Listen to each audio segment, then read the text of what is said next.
Hey guys, welcome back to my channel Musafir stand alone. तो दोस्तों, आज मैं लौटा हूं अपने नए वीडियो के साथ और नए सफ़र यानी कि गोवा। तो आज मैं आपको देने वाला हूं गोवा के बारे में कंप्लीट जानकारी। तो उम्मीद करता हूं ये वीडियो आपको ज़रूर पसंद आएगा। वीडियो को एंड तक ज़रूर देखें। अगर आप चैनल पर न्यू हैं तो चैनल को सब्सक्राइब किए बिना ना जाए दोस्तों। तो चलिए दोस्तों, वीडियो की तरफ हम आगे बढ़ते हैं। अब बात करते हैं गोवा। तो दोस्तों, गोवा जब आप जाने का इरादा करते हैं तो आपके मन में एक सवाल आता है कि हम कौन से महीने में जाएं और वहां जाने के बाद हमें कहां रुकना चाहिए और खाने पीने के लिए क्या व्यवस्था है, और इसी के साथ साथ हमें वहां पर कैसे जाना है और कब जाना है। तो ये सारी जानकारी मैं आपको इस वीडियो में दूंगा, तो वीडियो को आप एंड तक ज़रूर देखें। गोवा दो भाग में बटा है, यानी कि दो पार्ट में। एक है नॉर्थ गोवा और दूसरा है साउथ गोवा। तो दोस्तों, नॉर्थ गोवा घूमने के लिए मेरे हिसाब से आपको 3 दिन सफिशिएंट है और साउथ गोवा घूमने के लिए 3 दिन। तो टोटल आपके 6 दिन आप पकड़ के चले। लेकिन ये आप पर डिपेंड है कि आप किस तरह घूमना चाहते हैं। यानी कि अगर आपके पास टाइम कम है और आपका बजट कम है तो आप दोनों में से कोई एक प्लेस कवर कर लीजिए, या तो फिर नॉर्थ गोवा या फिर साउथ गोवा। नॉर्थ गोवा की अगर मैं बात करूं तो यहाँ पे जो है एंटरटेनिंग आइटम काफ़ी ज़्यादा है, एक्टिविटीज होती है, और इसके अलावा ये काफ़ी क्राउडेड एरिया है नॉर्थ गोवा। अगर मैं बात करूँ साउथ गोवा की तो ये एक शांत और पीसफुल माहौल है। यहाँ पर भी आपको वो सारी चीज़ें मिलेगी जो नॉर्थ गोवा में बीचेस है, जो भी एक्टिविटीज़ है, लेकिन उसके मुकाबले में यहाँ पर कम होता है। और साउथ गोवा का जो चार्जेस है, जो बजट है, वो थोड़ा बढ़ सकता है, क्योंकि यहाँ पे कम लोग आना पसंद करते हैं, क्योंकि यहाँ पर जो है थोड़ा एक्टिविटीज़ कम होती है और शांत स्वभाव वाला माहौल है। तो ज़्यादा लोग जो है वो नॉर्थ गोवा जाते हैं। अब बात करते हैं गोवा हमें कब जाना चाहिए। गोवा जो है नवंबर, दिसंबर, जनवरी, अगर ये 3 महीने में आप जाने का सोच रहे हैं तो ये बात आप ख्याल रखें कि इन 3 महीनों में थोड़े फेस्टिवल आते हैं, जैसे कि क्रिसमस आ जाता है और न्यू ईयर आ जाता है। इसके कारण जो है यहाँ पर क्राउड काफ़ी बढ़ जाता है, और यहाँ पर चर्च होने के कारण इनको अच्छी तरीके से डेकोरेट और सजाया जाता है, जिसकी वजह से यहाँ पर लोग आना पसंद करते हैं। और यहाँ पर इस समय आपका जो रूम का है, खाने पीने का है, व्हीकल का खर्चा बढ़ जाता है। और दूसरी बात यह है कि अगर आप अप्रैल, मई, जून इन 3 महीने में अगर आप आते हैं तो यहाँ पे जो है काफ़ी बहुत ज़्यादा गर्मी होती है। जिस तरीके से ठंडी होती है उस तरीके से गर्मी भी होती है। तो यहाँ पर अगर आप आते हैं अप्रैल, मई, जून, तो आपको गर्मी का सामना करना पड़ेगा और आपका समय और जो एंजॉयमेंट का मज़ा है वो सारा बेकार हो जाएगा। तो दोस्तों, अगर मैं अपनी राय दूँ, सजेशन दूँ, तो सबसे बेस्ट मोमेंट ये है कि सितंबर और अक्टूबर। यहाँ पर माहौल शांत होता है, ना इतनी ज़्यादा गर्मी, ना बरसात, ना ठंड, और इन्वायरमेंट बिल्कुल ठीक होता है। और इसके अलावा अगर आप सितंबर, अक्टूबर में नहीं आ सकते हैं तो आप फरवरी और मार्च, ये 2 महीने में भी आप आ सकते हैं। तो ये जो है माहौल एकदम ठीक ठाक होता है और आपको जो है बजट आपका लिमिटेड रहेगा, यानी कि ज़्यादा एक्सपेंसिव आपको नहीं मिलेगा और आप आसानी से गोवा कवर कर सकते हैं। अब बात करते हैं कि गोवा कैसे पहुँचे। गोवा पहुँचने के लिए आप पर डिपेंड करता है कि आप कैसे आ रहे हो, या आप बाय रोड 4 व्हीलर से आ रहे हो, या फिर आप ट्रेन से आ रहे हो, या फिर आप फ्लाइट से आ रहे हो। अगर आप फ्लाइट से आ रहे हो तो आपको आना होगा वास्को डी गामा एयरपोर्ट, जो कि है साउथ गोवा में। अगर आपको डायरेक्ट फ्लाइट नहीं मिलती है कहीं से आने के लिए तो आप वाया मुंबई भी आ सकते हो। मुंबई एयरपोर्ट से आपको वास्को डी गामा के लिए फ़्लाइट मिल जाएगी। अब बात करते हैं, अगर आप बाय ट्रेन से आ रहे हैं तो आपके लिए 2 ऑप्शन हैं। अगर आप साउथ गोवा घूमना चाहते हैं तो आप ट्रेन से आ सकते हैं और आपको मिलेगा पहला मडगांव और दूसरा है वास्को डी गामा। तो वास्को डी गामा जो है इंटरनेशनल एयरपोर्ट भी है और इसी के साथ साथ रेलवे स्टेशन भी है। दूसरा ये बात भी आप याद रखें कि Vasco D gamma railway station जो है यानी कि आखिरी स्टेशन है, और कभी कभी हमें जो है दोस्तों वो डायरेक्ट ट्रेन नहीं मिलती है वास्को डी गामा बड़े बड़े राज्य से। तो सबसे बेस्ट ये है कि अगर आपको डायरेक्ट ट्रेन नहीं मिल रही है वास्को डी गामा की, तो आप जो है मडगांव आ जाइए। मडगांव से आप वास्को डी गामा आप जा सकते हैं। तो दोस्तों, अगर सिंपल तरीके से मैं बताऊं आपको, तो नॉर्थ गोवा अगर आप घूमना चाहते हैं तो आप थिविम रेलवे स्टेशन उतर जाइए, वहाँ से आप नॉर्थ गोवा घूम सकते हैं। अगर आप साउथ गोवा घूमने का शौक रखते हैं तो आपको वास्को डी गामा आना होगा। अगर ट्रेन नहीं मिली वास्को डी गामा के लिए डायरेक्ट तो आपको मडगांव उतरकर आना होगा। तो ये था नॉर्थ गोवा और साउथ गोवा। तो उम्मीद करता हूँ आप यहाँ पर कंफ्यूज नहीं हुए होंगे। तो चलिए दोस्तों, अब आगे बढ़ते हैं। अगर मैं अपना सजेशन दूँ तो मैं चाहूँगा कि नॉर्थ गोवा ही आप घूमें, क्योंकि नॉर्थ गोवा जो है आपको थोड़ा कम बजट में और कम टाइम में आप थोड़ा ज़्यादा कवर कर सकते हैं, ज़्यादा प्लेस। साउथ गोवा में भी आप कर सकते हैं, लेकिन थोड़ा आपका बजट, जैसे कि मैंने बताया, टाइम और थोड़ा बजट आपका ऊपर जा सकता है।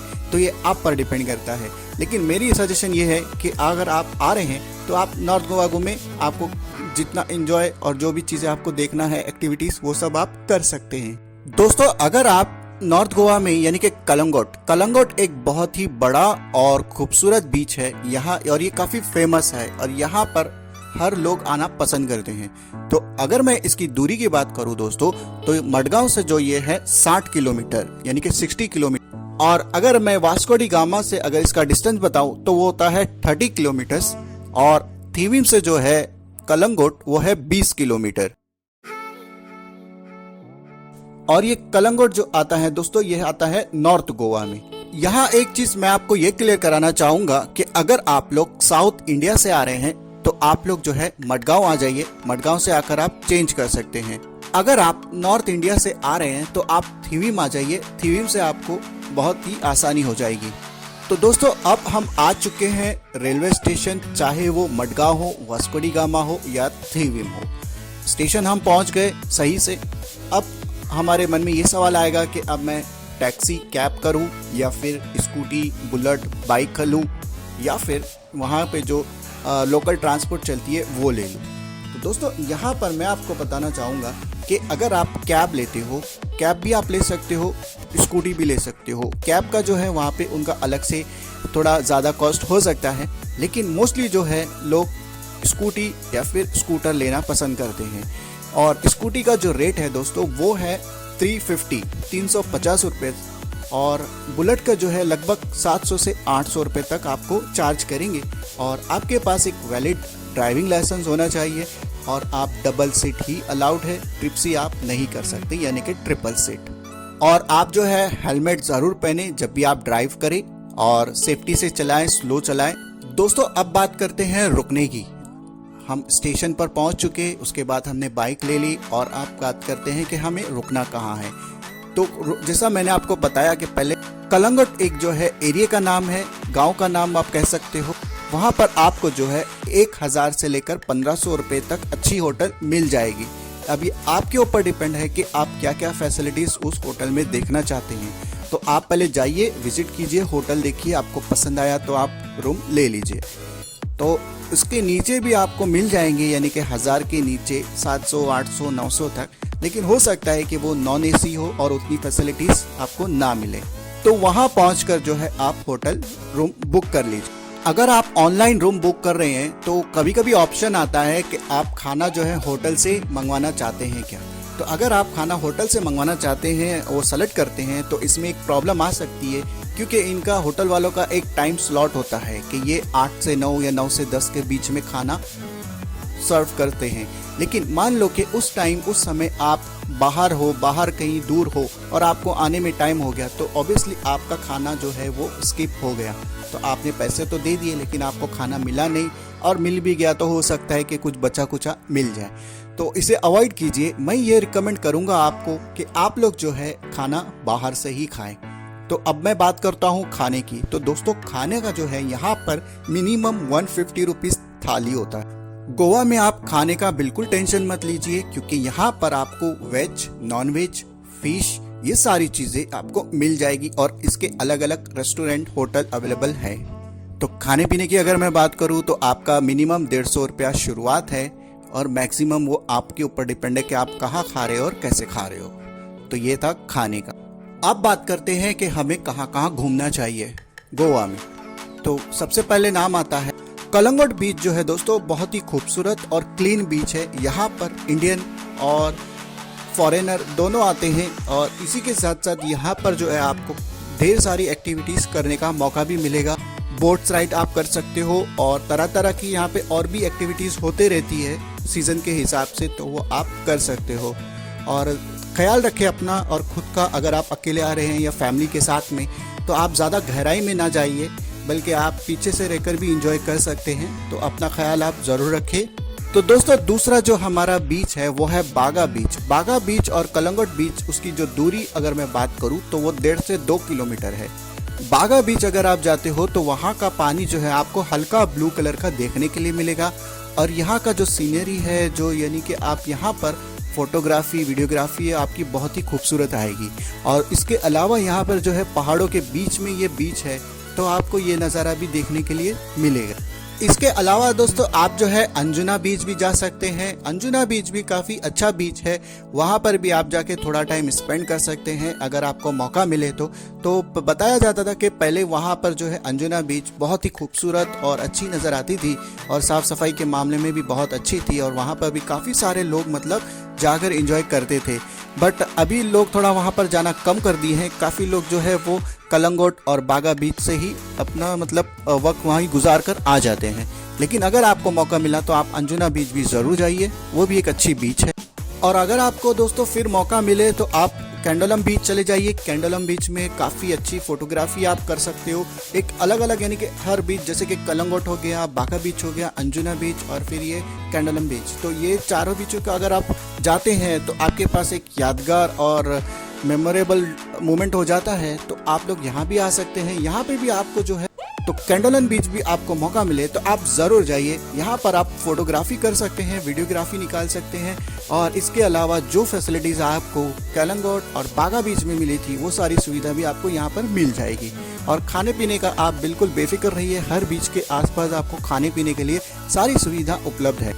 अब एक चीज़ आपको मैं यहाँ बताना ये चाहूँगा कि आप जो है सारी जो प्लेसेस हैं वो या मॉर्निंग या आफ्टरनून इवनिंग तक आप कंप्लीट कर लेंगे, ठीक है। लेकिन आपका जो है नाइट का समय वो कहाँ बीतना चाहिए, उसके लिए भी मैं आपको सजेस्ट करूँगा कि आप जो है एक यानी कि कलंगुट से थोड़ी ही दूरी पे है टिटोस लाइन। टिटोस लाइन जो है दोस्तों वो एक एंटरटेनमेंट जगह है, यानी कि वहाँ पर पब होते हैं, कसिनोस होते हैं और स्पास होते हैं और अलग अलग तरीके की एक्टिविटीज़ होती हैं। डांसिंग वगैरह आप कर सकते हो, खाने पीने की चीज़ें वहाँ पे अलग अलग अवेलेबल है। तो एक तरीके का आप वहाँ पर इंजॉय कर सकते हैं नाइट लाइफ के हिसाब से। नाइट लाइफ की बात मैंने अब आपको बता दी। अब इसके अलावा कलंगुट में आप लोग दोस्तों कहाँ घूम सकते हैं। कलंगुट में इसके अलावा आपको एक और एक जगह मिलेगी, अगौड़ा फोर्ट। अगौड़ा फोर्ट जो है काफ़ी पुराने टाइम से बना हुआ है, ब्रिटिश के ज़माने से। तो ये एक बहुत ही खूबसूरत यानी कि तरीके से बनाया गया है। यहाँ पर आप जब जाएंगे तो आपको वहाँ का ऊंचाई से जो है आपको बीचेस नज़र आएंगे और आप जो फोटोग्राफी वीडियोग्राफी अगर आप निकालते हो तो बहुत ही खूबसूरत और अच्छी आएगी। तो अगौड़ा फोर्ट भी आप ज़रूर जाइए। अभी आप अगौड़ा फोर्ट घूम चुके। अगौड़ा फोर्ट के बाद जब आप रिटर्न यानी वापसी में आएंगे कलंगुट के लिए तो आपको 3 से 4 किलोमीटर की दूरी पर ही आपको मिलेगा सिंक्वेरियम बीच। सिंक्वेरियम बीच आप जब जाएंगे तो वहाँ देखेंगे कि आप समंदर के पास एक किला यानी कि फोर्ट बना हुआ है। तो वहाँ पर आपकी फ़ोटोग्राफी बहुत अच्छी आएगी और एक यादगार मोमेंट आपके लिए बन जाएगा कि आप वहाँ पर विज़िट कर चुके हैं। तो सिंक्वेरियम बीच आप जाना मत भूलिए, आपके पास मेरे हिसाब से टाइम ज़रूर रहेगा। इसके अलावा दोस्तों अगर आप चर्च जाने में इंटरेस्ट रखते हैं तो आप कलंगुट में ही आपको काफ़ी सारे चर्च मिल जाएंगे। नॉर्थ गोवा में भी काफ़ी सारे चर्च हैं, वहाँ पर आप विजिट कर सकते हैं और वहाँ का भी एक अलग अनुभव एक्सपीरियंस आप ले सकते हैं। तो चलिए दोस्तों अब बात करते हैं कि कितना खर्चा होगा हमारे इस ट्रिप। तो दोस्तों अगर मैं बात करूँ खर्चे की यानी कि बजट, गोवा ट्रिप का जो बजट है वो कितना होगा, तो लगभग 3,000 से 3,500 तक आपको खर्चा आ सकता है।